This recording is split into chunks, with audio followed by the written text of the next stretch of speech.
You shall be an icon, an idol of strength and purpose. The old king wheezed out the final word and gasped for breath to recover from such a statement. He rarely spoke anymore, and only to a select few. I stood silent in the doorway, face hidden, expression carefully blank, as if anyone could see anything through the helm I always wore beyond the walls of my own chambers. They fear you, as they should. He sucked in another rattling breath. And it will stay safe forever. The king grew silent and slumped in his cushioned chair. The chamberlain waved a hand toward the door, and I retreated without a word. None were expected of me. Nothing was ever expected of me except immediate and unwavering compliance. You shall be an icon, an idol of strength and purpose, a golden idol, feared and worshipped in ways much different than the local gods and goddesses scattered across the land. Those were celebrated, prayed to, worshipped with desperate love and despair in equal measure. I set men to trembling and women to tears. Children ran or hid, though I rarely ventured where the young or innocent might roam. My heavy footfalls thudded on the stone steps and echoed in the still, dank air of the tunnels. This was my domain, a dark world far below the streets. My king commanded me there, and I went.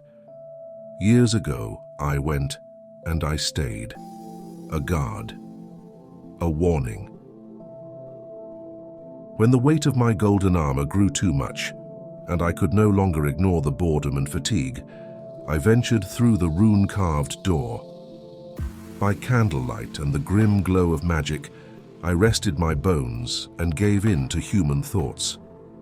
Would I ever have a life beyond the idol, the symbol of my king's control of the most essential and most dangerous things the world had ever known?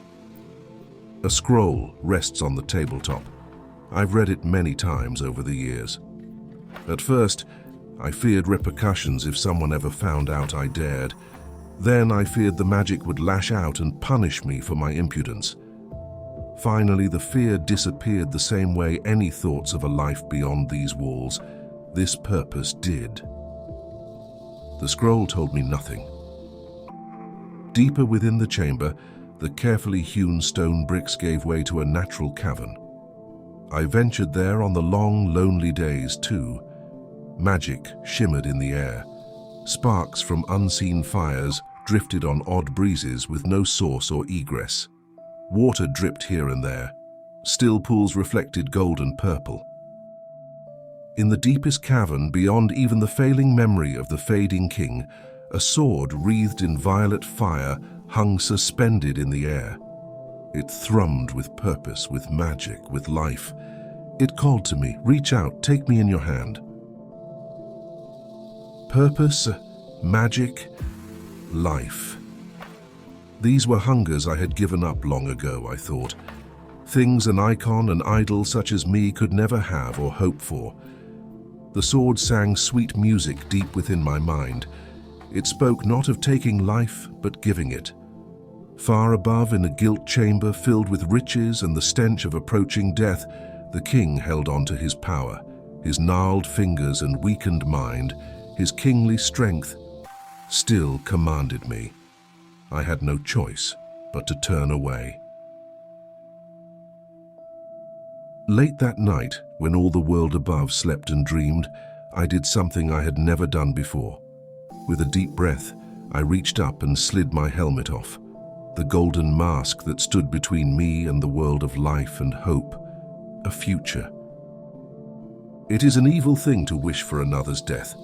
I am not an evil man. Yet somewhere within my tired mind, I wonder what will happen when the king's control finally slips and fades into nothingness. Will I take a chance? I turn my head to peer down the darkened tunnel to the sword that throbs with life and promise. Will I become something more than I was made to be? An icon of strength and purpose, a golden idol to instill fear?